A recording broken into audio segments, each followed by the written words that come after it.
25 ദിവസത്തെ കാത്തിരിപ്പിനൊടുവിൽ കേരളം ആര് ഭരിക്കുമെന്നറിയാൻ ഇനി മണിക്കൂറുകൾ മാത്രം. നിർണായകമായ തെരഞ്ഞെടുപ്പിന്റെ ഫലം വരാനിരിക്കെ മുന്നണികളുടെ ചങ്കിടിപ്പേറുകയാണ്. മിക്ക പാർട്ടികൾക്കും നിലനിൽപ്പിന്റെ കൂടി പോരാട്ടമായി വിശേഷിപ്പിക്കപ്പെട്ട തെരഞ്ഞെടുപ്പിന്റെ ഫലം അറിയാൻ രാഷ്ട്രീയ കേരളത്തിൽ ഉദ്വേഗം നിറയുകയാണ്. കനൽ ഒരു തരിമതി. രാജ്യത്തെ ഏക കമ്മ്യൂണിസ്റ്റ് സർക്കാരായ പിണറായി ഗവൺമെന്റിനെ കുറിച്ച് ഉള്ള വിശേഷണമാണിത്. കേരളത്തിലെ ഈ കനൽ കെടാതെ കാക്കാൻ നാളെ ജയിച്ചേ മതിയാകൂ. അതുകൊണ്ട് തന്നെ ഈ തെരഞ്ഞെടുപ്പ് ഫലം LDFന് നിലനിൽപ്പിൻ്റെ പ്രശ്നമാണ്. ചെറിയ ഭൂരിപക്ഷത്തിനെങ്കിലും ഭരണം നിലനിർത്താം എന്നാണ് LDF ക്യാമ്പിൻ്റെ ആത്മവിശ്വാസം. മുഖ്യമന്ത്രി നേരിട്ട് ഏർപ്പെടുത്തിയ വിവരശേഖരണ സംവിധാനത്തിൻ്റെ കണക്കാണ് പ്രതീക്ഷയുടെ അടിസ്ഥാനം.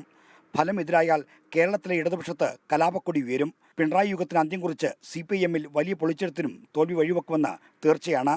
ഇതെല്ലാം ഒഴിവാക്കാൻ LDFന് ജയിച്ചേ മതിയാകൂ. പല ആളുകളും പല രീതിയിലും പറഞ്ഞിട്ടുണ്ട്.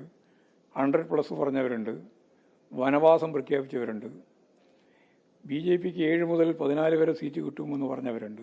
ഇങ്ങനെ പല പ്രഖ്യാപനങ്ങൾ വന്നപ്പോഴും ഞങ്ങൾക്കൊരു സംശയമില്ല, വലിയ ഭൂരിപക്ഷത്തിന് ഇടതുപക്ഷ ജനാധിപത്യ മുന്നണിക്ക് അധികാരത്തിൽ തിരിച്ചു വരാൻ കഴിയും.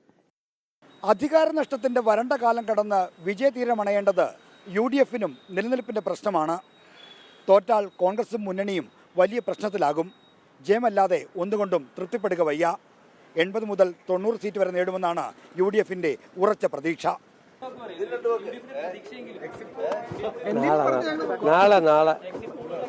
2014 തുറന്ന BJPയുടെ നിയമസഭാ അക്കൗണ്ട് 2021 പൂട്ടിയതാണ്. 2026 അക്കൗണ്ട് തുറക്കുക മാത്രമല്ല, വോട്ട് വിഹിതം ഗണ്യമായി ഉയർത്തുകയും വേണമെന്നതാണ് NDA മുന്നണിക്ക് മുന്നിലുള്ള വെല്ലുവിളി. ഈ ലക്ഷ്യം നേടാൻ കഴിയാതെ പോയാൽ കേന്ദ്ര നേതൃത്വത്തോട് സമാധാനം പറയേണ്ടി വരും. അങ്ങനെ NDAയ്ക്കും തെരഞ്ഞെടുപ്പ് ഫലം ഏറെ നിർണായകമാകുന്നു. ഈ പറഞ്ഞ കാരണങ്ങൾ കൊണ്ട് തന്നെ ഇത്തവണത്തെ നിയമസഭാ തെരഞ്ഞെടുപ്പ് ഫലം മുന്നണികൾക്ക് ഏറെ പ്രധാനപ്പെട്ടതാണ്. പാർലമെന്ററി രാഷ്ട്രീയമല്ല മുഖ്യമെന്നൊക്കെ ഒരു മയത്തിന് തള്ളിയാലും അധികാരമാണ് എല്ലാം. നാളെ ഫലം വരുമ്പോൾ ആര് വാണാലും ആര് വീണാലും അത് കേരള രാഷ്ട്രീയത്തെ സംഭവബഹുലമാക്കും. തിരുവനന്തപുരത്ത് നിന്ന് ഷൈജു ചാവശ്ശേരിക്കൊപ്പം R. ശ്രീജിത്ത്, 24.